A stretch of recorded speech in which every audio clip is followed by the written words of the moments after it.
Good morning dear students. ये हमारा 9th class का साइंस का 3rd चैप्टर है केमिस्ट्री का, एटम्स एंड मॉलिक्यूल्स। ठीक है, हमारे 2 चैप्टर कंप्लीट हो गए। उसके बाद हम स्टार्ट कर रहे हैं हमारा 3rd chapter, atoms and molecules. अब तक हमने 2 चैप्टर में क्या डिस्कस किया था कि मैटर क्या होता है, उसकी प्रॉपर्टीज़ क्या होती है। ठीक है, अब जो मैटर होता है, अब हम इसके अंदर करेंगे कि जो मैटर है वो किससे मिलके बना होता है। ठीक है, मैटर की स्मॉलेस्ट यूनिट क्या हो सकती है। तो अगर हम मैटर की स्मॉलेस्ट यूनिट चाहते हैं तो हम क्या करेंगे, मैटर को डिवाइड करेंगे। ठीक है, तो मैटर को हम डिवाइड करेंगे, फिर फर्दर डिवाइड करेंगे, फिर फर्दर डिवाइड करेंगे, तो लास्ट में एक ऐसी स्टेज आ जाती है जिसको हम और डिवाइड नहीं कर सकते। ठीक है, तो वो क्या होगी, हमारी स्मॉलेस्ट यूनिट, जिसको हम फर्दर डिवाइड नहीं कर सकते। तो उस स्मॉलेस्ट यूनिट को हम बोल सकते हैं एटम्स। ठीक है, आगे डोल्टन एक साइंटिस्ट आएगा, वो बताएगा इसके बारे में डिटेल, लेकिन एक बार आप ऐसे ही देख लो कि जो मैटर है वो किससे मिलके बना होता है, एटम के कॉम्बिनेशन से। ठीक है, बहुत सारे एटम्स मिलके कंबाइन होके किसकी सिंथेसिस करते हैं, मैटर की। तो मैटर क्या है, एक स्मॉलेस्ट पार्टिकल्स। मैटर, एटम क्या है, एक स्मॉलेस्ट पार्टिकल जिसको हम फर्दर डिवाइड नहीं कर सकते।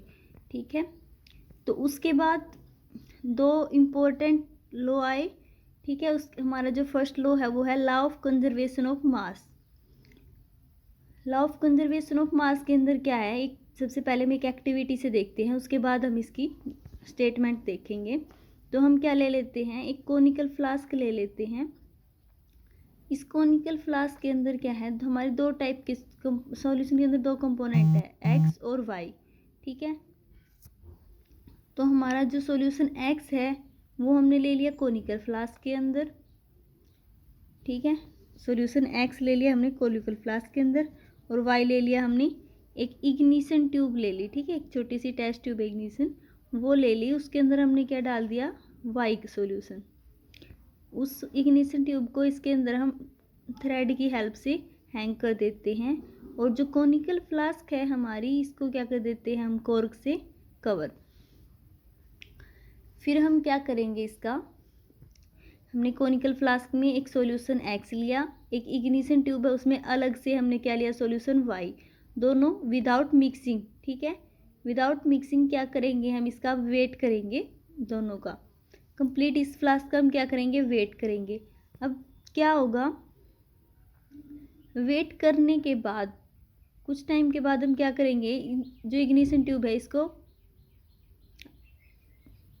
उल्टी कर देंगे, जिससे क्या होगा, हमारा जो इसके अंदर वाई का सॉल्यूशन था वो एक्स के अंदर मिक्सअप हो जाएगा। मिक्सअप हो जाएगा, मिक्सअप होने के बाद इसका हम फिर क्या करेंगे, दोबारा वेट करेंगे। तो क्या इसका जो पहले वेट था एक्स का और वाई का, जब दोनों का हमने वेट किया था, और अब हमने जब दोनों को मिक्सअप करने के बाद इसका जो वेट किया है, क्या उसके अंदर कोई चेंज होगा, तो ये हमें देखना है। तो हमें मान लेते हैं कि जो हमारा एक्स है वो कॉपर सल्फेट है।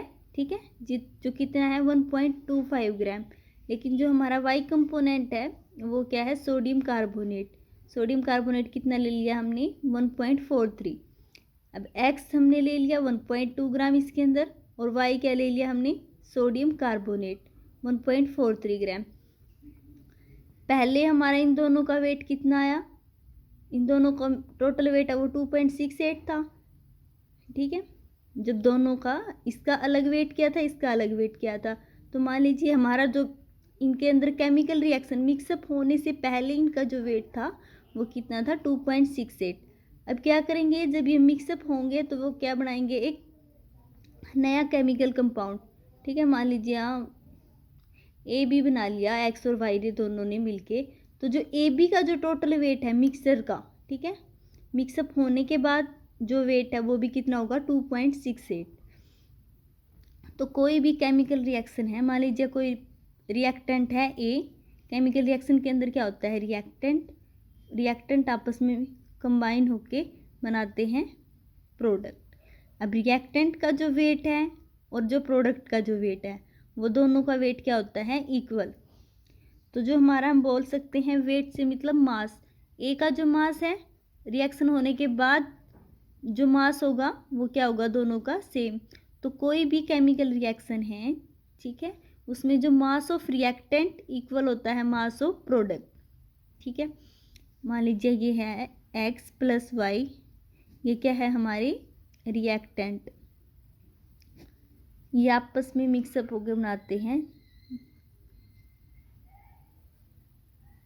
z और w, कोई भी मान लीजिए ये क्या है हमारे प्रोडक्ट। इन दोनों का मास x प्लस वाई का मास मान लीजिए x है, ठीक है, और z प्लस वाई का मास है y, दोनों का। तो क्या होता है, जो हमारा रिएक्टेंट है, रिएक्शन होने के बाद किस में चेंज हो जाता है, प्रोडक्ट के अंदर। अब इसका जो मास x मान लीजिए हमने आ गया, इसका x 20 ग्राम आ गया मान लीजिए, तो इसका जो रिएक्शन होने के बाद जो मास आएगा वो भी क्या होगा, 20 ग्राम।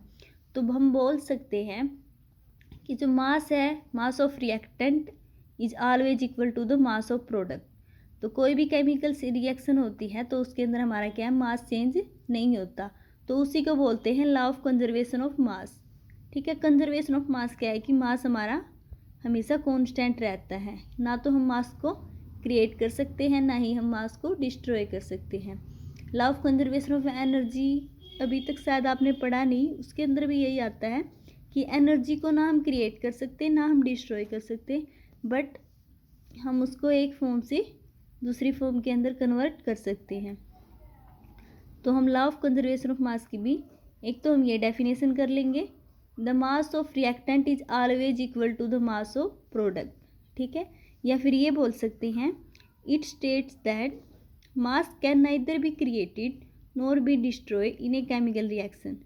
कोई भी केमिकल रिएक्शन है उसमें ना तो मास को डिस्ट्रॉय कर सकते, ना ही उसको हम क्रिएट कर सकते, बट एक फॉर्म से दूसरी फॉर्म में चेंज हो कर सकते हैं। मास है, रिएक्टेंट का मास था, उसको चेंज कर दिया प्रोडक्ट के मास के अंदर,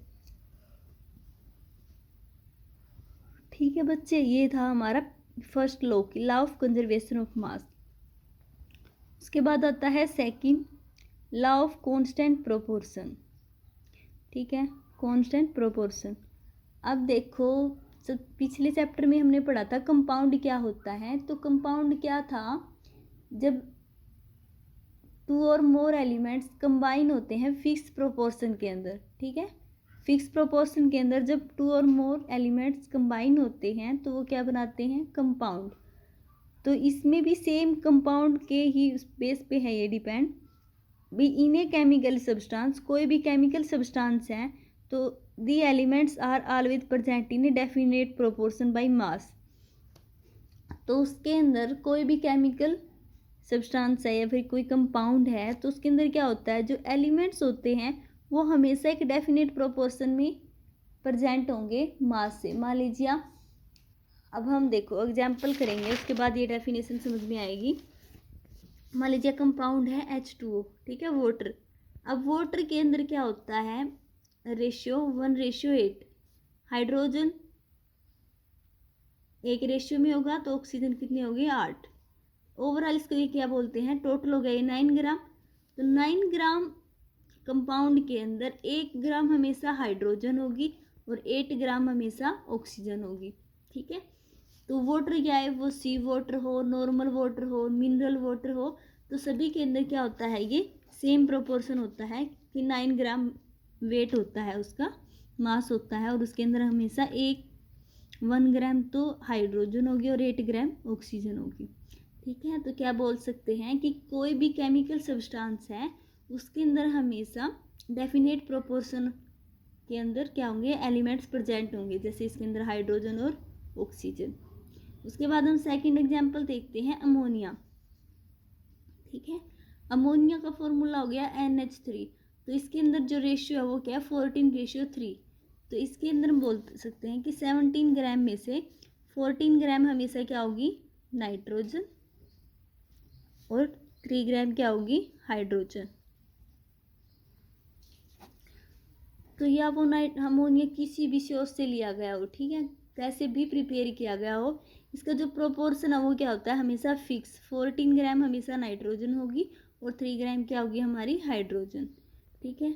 तो ये था हमारा लॉ ऑफ कांस्टेंट प्रोपोर्शन, जिसके अंदर कोई भी केमिकल सब्सटेंस है उसके अंदर जो एलिमेंट का प्रोपोर्शन होता है वो हमेशा डेफिनेट होगा बाय मास। ठीक है, हमेशा इसमें 14 ग्राम नाइट्रोजन और 3 ग्राम ही हाइड्रोजन प्रेजेंट होगा। तो ये आज हमने एटम्स एंड मॉलिक्यूल्स में दो लॉ स्टडी किए हैं, law of conservation of mass और law of definite proportion. Thank you students.